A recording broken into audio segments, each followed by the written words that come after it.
الهجرة رحلة هادينا. وكان خير كتبه الصغيرة كراسة لطيفة شهيرة. Dan buku terbaik dalam ilmu nahwu yang berukuran kecil adalah sebuah buku mini nan mungil atau tipis nan populer. Di kajian mendalam bait ke-10 ini, insya Allah ada 2 topik yang akan dibahas. Yang pertama, pendalaman makna kurrasah. Yang kedua adalah membahas lebih dalam sebenarnya buku yang dipuji Al-Imritu ini buku apa, begitu ya. Hasanan, kita mulai yang pertama. Pendalaman makna kurrasah. Istilah kurrasah itu kalau kita ingin memahami makna detailnya, di antara data yang bisa kita analisis adalah informasi yang menjelaskan seputar karangan An-Nawawi. Jadi An-Nawawi itu kan mulai menulis kira-kira sejak usia 30 tahun, yakni sejak tahun 660 Hijriah. Sejak tahun itu beliau mulai menulis dan terus menulis sampai akhir hayatnya. Beliau wafat pada tahun 676 Hijriah dalam usia sekitar 45 atau 46 tahun. Jadi praktis sekitar 15 tahun dari umur beliau itu dihabiskan untuk menulis buku. Nah, total seluruh karya An-Nawawi itu ada 58 buah. Semuanya berkualitas tinggi. Nah, dengan menghitung masa belajar beliau yang sekitar 11 tahun dan masa menulis sekaligus mengajarkan selama 15 tahun, berarti aktivitas ilmiah beliau itu kira-kira menghabiskan waktu sekitar 26 tahun. Dengan karya sedemikian banyak dan bermutu, itu ada yang pernah mencoba menghitung produktivitas An-Nawawi dikaitkan dengan umur beliau yang relatif pendek. Setelah dihitung, dengan jumlah karya 58 buku dengan waktu penulisan 15 tahun, maka kira-kira dalam sehari beliau itu menulis rata-rata sebanyak 2 kurrasah. Rata-rata, pernyataan sebagian ulama begitu, rata-rata An-Nawawi itu menulis perharinya itu 2 kurrasah. Nah, istilah kurrasah ini akhirnya nyambung dengan lafadz kurrasah yang ada pada Nazam Al-Imritu ini.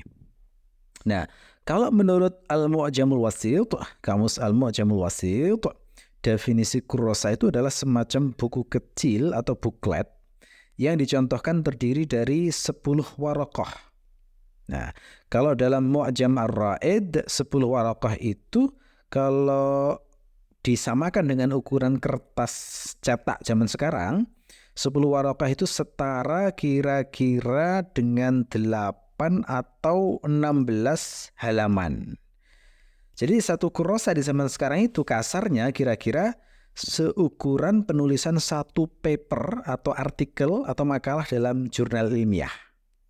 Ya, jadi An-Nawawi itu jika memakai standar penulisan di dunia kampus pada zaman sekarang, setiap hari itu menghasilkan kira-kira 2 artikel dalam jurnal berkualitas internasional, gitu ya.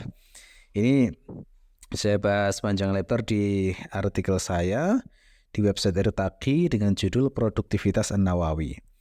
Juga saya masukkan dalam buku saya yang sejauh ini paling tebal, yakni buku yang berjudul An-Nawawi Sang Wali dan Karya-karyanya. Itu jumlah halamannya hampir 1000 halaman ya. Oke. Jadi sudah punya bayangan ya setebal apa sebenarnya kalau disebut kurrasah itu. Jadi kalau pakai ukuran kertas zaman sekarang itu kira-kira 8 atau 16 halaman. Ya, oke. Nah, ditinjau dari sisi ilmu bayan, penyebutan kurrasah dalam bait ini itu termasuk dalam istilah dzikrul mahal wa iradatul hal, yakni menyebut lokus tapi yang dimaksud adalah isinya. Yang disebut dalam bait ini adalah kurrasah, yakni buku mini, tapi yang dimaksud tentu saja adalah isinya, yakni tulisan ilmu nahwunya. Gaya seperti ini juga dipakai dalam Al-Quran. Misalnya dalam surah Al-Alaq ayat 17 Allah berfirman, falyad'u nadiyah. Secara bahasa, ayat di atas bermakna bahwa Allah mempersilahkan orang kafir yang dibicarakan dalam surah Al-Alaq itu untuk memanggil tempat pertemuan. Falyad'u nadiyah. Falyad'u, yad'u itu kan dari kata da'a yad'u, memanggil. Lamnya lam amr di situ. Silahkan kamu panggil. Silahkan dia memanggil, gitu ya. Nadiyah, nadiyahu itu dari kata nadi dan huwa. Nadi itu maknanya tempat pertemuan. Berarti falyad'u nadiyah itu silakan panggil tempat pertemuannya. Nah, ini kan tidak mungkin difahami secara harfiah karena tempat pertemuan tidak punya telinga, bukan makhluk yang bisa dipanggil dan berjalan mendatangi orang yang memanggil. Nah, oleh karena itu yang dimaksud Allah di sini tentu saja bukan memanggil tempatnya, tetapi isinya, yakni memanggil orang yang berada di tempat pertemuan atau forum atau semacam tempat musyawarah itu. Artinya Allah mempersilahkan orang kafir yang dibicarakan dalam ayat ini untuk memanggil kawan-kawannya yang biasa berbincang-bincang atau nongkrong dengannya di tempat pertemuan tersebut. Nah, Allah mempersilahkan di sini adalah dalam bentuk ancaman ya konteksnya, karena walaupun dia dipersilahkan memanggil teman-temannya untuk melawan Allah, tapi secara pasti sudah tidak akan sanggup melawan Allah. Karena Allah punya tentara yang jauh lebih banyak dan lebih kuat. Nah, seperti ini pula lah maksud penyebutan kurrasah dalam bait ini. Jadi yang dipuji Al-Imriti bukan lembaran-lembaran kertas kosongnya, bukan, tapi isinya, yakni tulisan dalam kurrasah yang berisi pembahasan ilmu nahwu. Ya. Nah, pemilihan kata kurrasah itu juga untuk menunjukkan betapa sedikitnya isi tulisannya, tapi sekaligus pujian karena tulisan sedikit sudah mengandung ilmu yang banyak. Ya, jadi ternyata hanya dengan menyebut kurrasah saja sudah ada sejumlah makna yang terkandung di dalamnya. Hasanan, sekarang kita membahas topik kedua yang terakhir, yakni buku yang dipuji Al-Imriti. Sebenarnya buku yang dimaksud Al-Imriti itu apa? Buku apa sebenarnya? Kenapa Al-Imriti itu memujinya sebagai khairu kutubihi shaghirah, sebagai buku kecil terbaik, ya, yang populer lagi? Sebenarnya buku apa yang dimaksud oleh Al-Imriti? Nah, jawabannya adalah buku ilmu nahwu yang dipuji Al-Imriti sebagai buku terbaik dan populer walaupun berukuran kecil dalam bait ini adalah Al-Muqaddimah Al-Ajurrumiyah. Saya ulang lagi ya, jadi nama kitabnya adalah Al-Muqaddimah Al-Ajurrumiyah. Ini adalah kitab yang berisi ilmu nahwu yang dikarang oleh Ibnu Ajurrum, seorang ulama dari Maroko yang wafat pada tahun 723 Hijriah.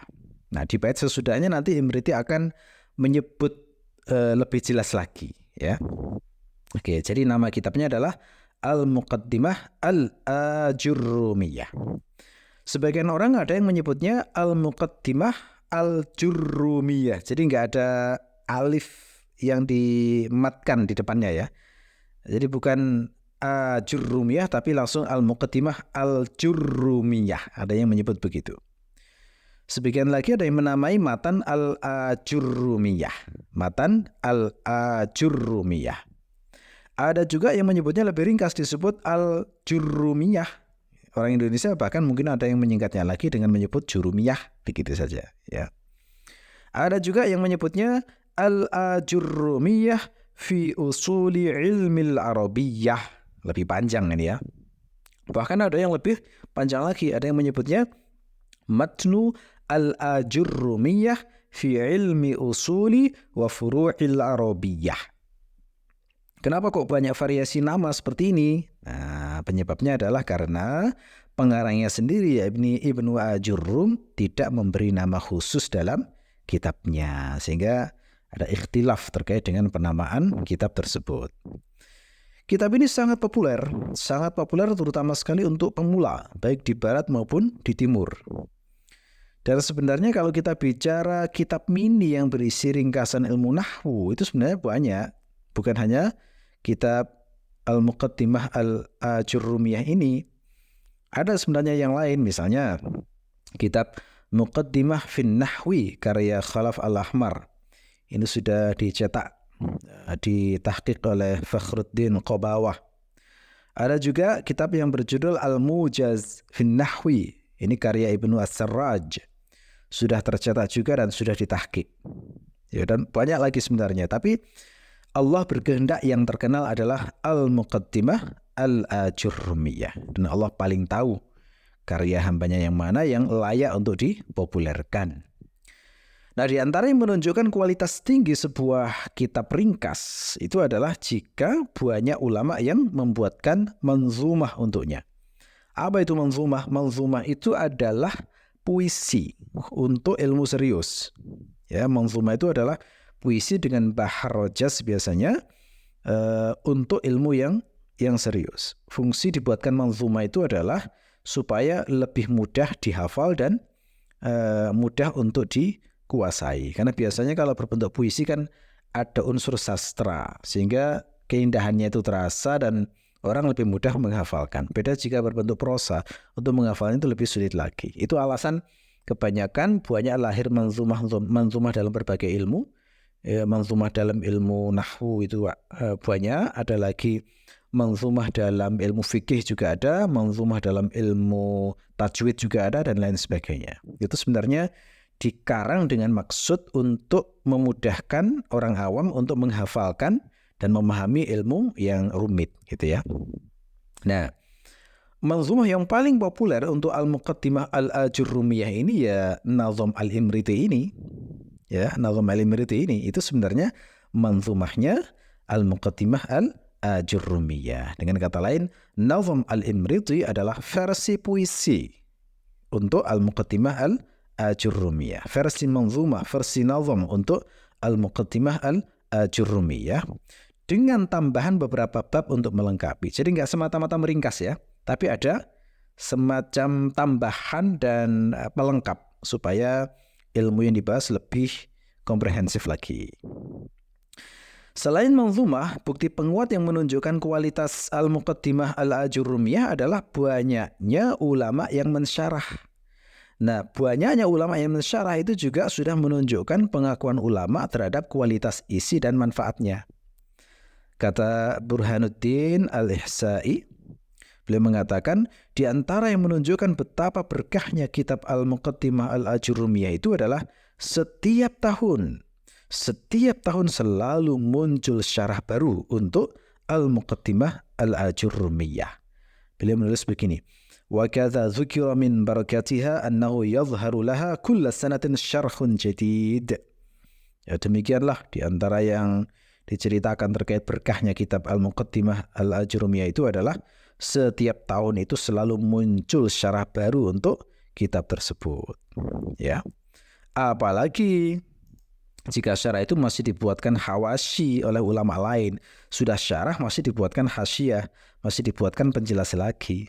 Nah, itu semakin menunjukkan tingginya kualitas sebuah kitab. Nah, Al-Muqaddimah Al-Ajurrumiyah ini termasuk jenis ini.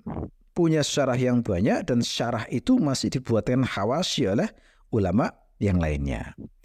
Jadi wajar kalau Al-Imriti kemudian mensifati Al-Muqaddimah Al-Ajurrumiyah itu sebagai kitab terbaik, karena memang manfaatnya terbukti luas di dunia Islam sehingga akhirnya populer di berbagai penjuru dunia. Ya, walaupun Al-Muqaddimah Al-Ajurrumiyah ini disebut buku mini, buku tipis, buku kecil, tapi pujian sebagai kitab nahwu terbaik dan populer menunjukkan isinya padat, penuh ilmu dan bermanfaat. Jadi ia kecil ukurannya tapi besar nilainya. الهجرة رحلة هادينا حمل الإسلام لنا دينا الهجرة